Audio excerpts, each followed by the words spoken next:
যদি তুমি ধনী ব্যক্তি হতে চাও, বড় বড় স্বপ্ন দেখো, তাহলে আমার এই কথা মনোযোগ দিয়ে শোনো। হতে পারে এই ভিডিওটি তোমার পুরো জীবন বদলে দেবে, কিন্তু তার আগে 5টা বাজে অভ্যাস তোমাকে ছাড়তে হবে, যেগুলি তোমাকে কখনো সফল হতে দেবে না।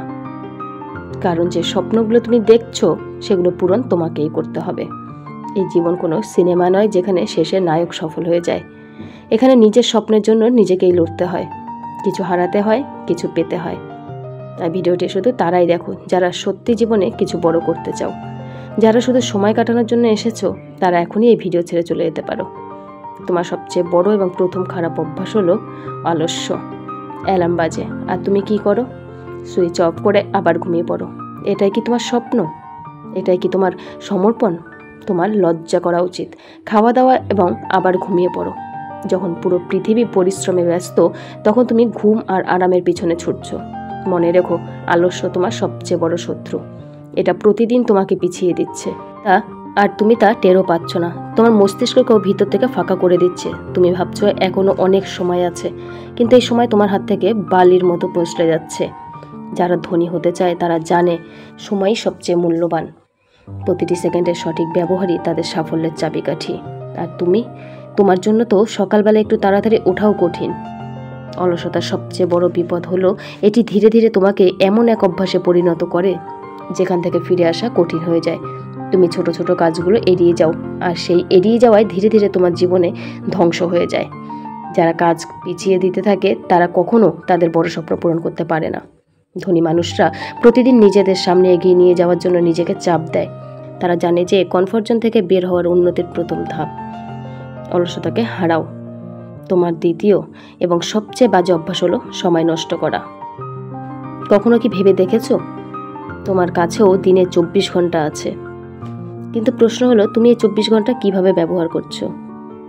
তুমি কি তোমার সময় সঠিক পথে বিনিয়োগ করছো, নাকি পুরো দিন সোশ্যাল মিডিয়া রিলসের ভিডিও দেখে নষ্ট করে দিচ্ছ?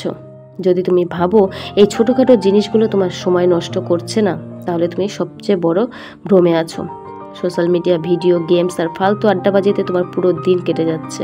তুমি ভাবছো একটু রিল্যাক্স করছি, একটু ব্রেক নিচ্ছি, কিন্তু জানো কি এই একটু প্রতিদিন তোমাকে ঘন্টার পর ঘন্টা পিছিয়ে দিচ্ছে। একটা ডিম দেখো, তারপর আরেকটা, তারপর আরেকটা, এভাবেই পুরো দিন শেষ হয়ে যায়।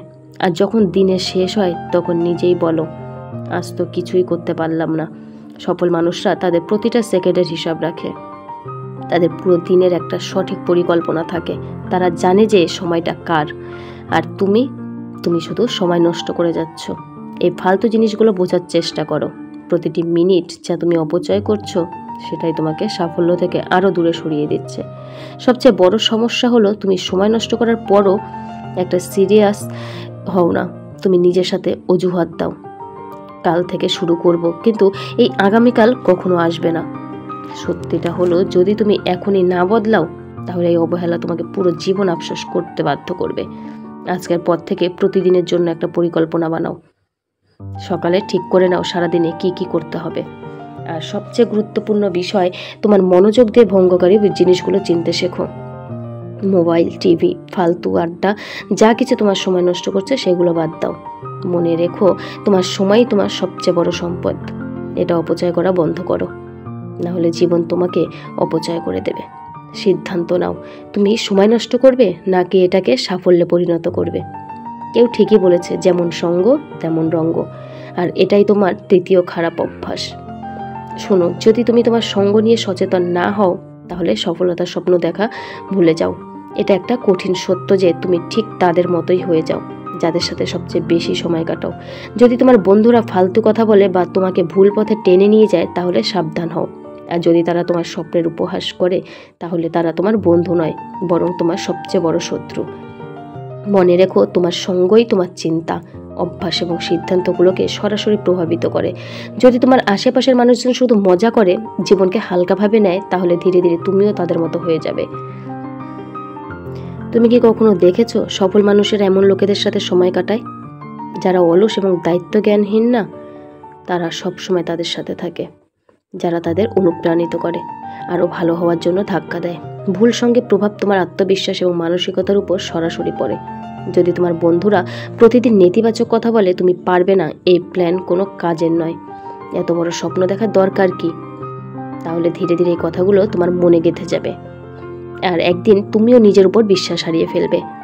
যদি তোমার বন্ধুরা শুধু পার্টি, মজা আর ফালতু আড্ডায় মেতে থাকে, তাহলে বুঝে নাও তারা শুধু তোমার সময় নয়, তোমার শক্তিও নষ্ট করছে। তোমার এমন মানুষের দরকার যারা তোমার স্বপ্নকে বুঝবে, তোমার লক্ষ্যকে সমর্থন করবে এবং তোমাকে অনুপ্রাণিত করবে। আজই তোমার সঙ্গে সম্পর্কে ভালো করে ভাবো, দেখো তোমার আশেপাশে মানুষরা কি সত্যি তোমার জন্য সঠিক। যদি না হয় তাহলে তাদের ছেড়ে দাও। হ্যাঁ, এটা কঠিন কিন্তু একান্ত প্রয়োজনীয়, কিন্তু এটা অত্যন্ত জরুরি, কারণ সফলতার রাস্তা তাদের সাথেই ঠিক করা যায় যারা তোমাকে উচ্চতায় পৌঁছে দেওয়ার ক্ষমতা রাখে। সিদ্ধান্ত নাও, তুমি কি তাদের সঙ্গে থাকবে যারা তোমাকে টেনে নিচে নামায়, নাকি তাদের সঙ্গে থাকবে যারা তোমাকে উপরে উঠতে সাহায্য করে। মনে রেখো, সঠিক সঙ্গী তোমার জীবন বদলে দিতে পারে। এখন সিদ্ধান্ত তোমার হাতে। এবার একটু ভাবো, তোমার বন্ধুর নতুন আইফোন এসেছে আর তুমি কি করছো? ভালো ফোন থাকা সত্ত্বেও তুমিও নতুন ফোন কিনে ফেললে। এটাই কি তোমার লেভেল? অন্যদের নকল করো আর নিজের জীবন নষ্ট করো। এটাই তোমার চতুর্থ খারাপ অভ্যাস, অপ্রয়োজনীয় খরচের অভ্যাস, বাজে খরচের অভ্যাস।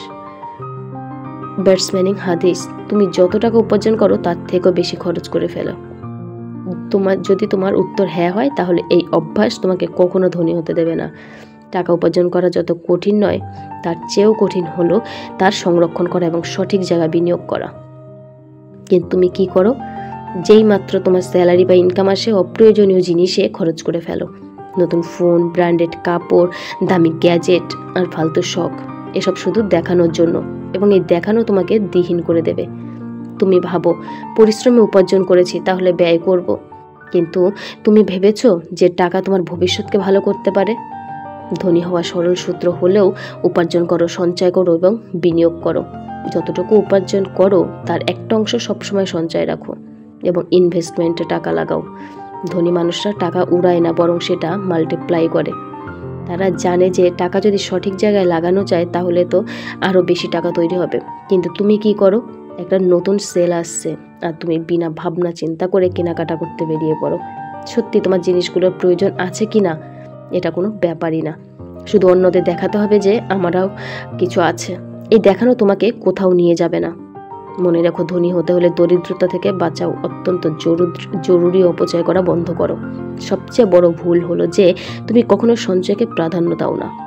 আরে এখনো তো কম বয়স, পরে সঞ্চয় করব। কিন্তু যত তাড়াতাড়ি তুমি সঞ্চয় এবং ইনভেস্টমেন্ট শুরু করবে, তত বেশি তোমার ভবিষ্যৎ নিরাপদ হবে।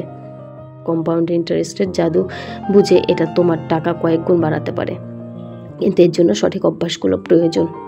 আজ থেকে ঠিক করো যে টাকা তোমার কাছে আসবে, তার কমপক্ষে 20-30% সঞ্চয় যাবে। দেখানোর জীবন ছাড়ো। মনে রাখো, আসল ধন দৌলত অপ্রয়োজনীয় খরচ করার মাধ্যমে নয়, বরং ধনীভাবে টাকা ম্যানেজ করার মাধ্যমে আসে। এখন ভাবো, টাকা উড়াবে না সেটা তোমার স্বপ্নে বিনিয়োগ করবে? চয়েস তোমার হাতে ভাই। তুমি নিশ্চয়ই কোথাও না কোথাও এই কথা শুনেছ, রিস্ক আছে তো রিস্ক আছে, আর এটাই তোমার পঞ্চম অভ্যাস। তুমি ঝুঁকি নিতে ভয় পাও, অর্থাৎ ফিয়ার অফ টেকিং রিস্ক। তুমি বড় স্বপ্ন দেখো, ধনী হতে চাও, কিন্তু যখনই কিছু নতুন করার কথা আসে তুমি ভয় পেয়ে যাও। যদি পরিকল্পনা ব্যর্থ হয়, যদি ক্ষতি হয়ে যায়, তাহলে শোনো, সাফল্য কখনো তাদের কাছে আসে না যারা সব কিছু থেকে ভয় পায়। যদি তুমি ঝুঁকি নেওয়া থেকে পালিয়ে বেড়াও, তাহলে সারা জীবন একই জায়গায় রয়ে যাবে। ঝুঁকি নেওয়াই উন্নতির প্রথম ধাপ। বিশ্বের প্রতিটি সফল মানুষের ঝুঁকি নিয়েছে।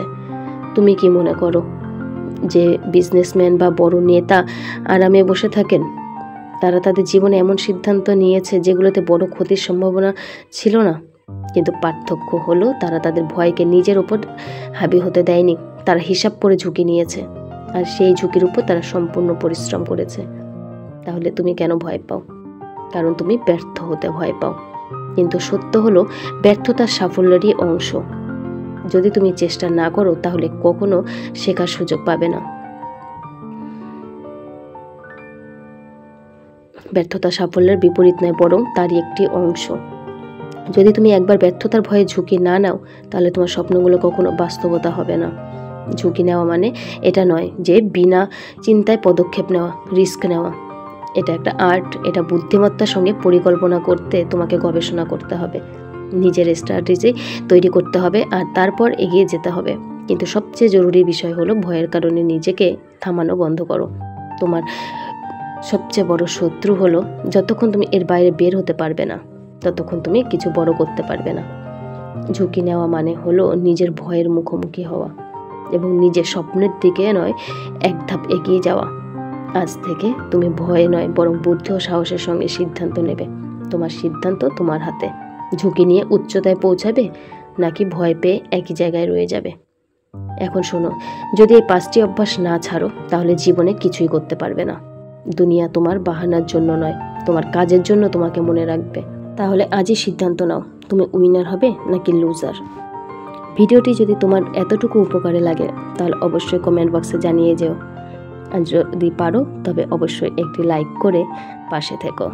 আজকের মতো ভিডিওটি এই পর্যন্তই, আবার পরের ভিডিওতে দেখা হবে।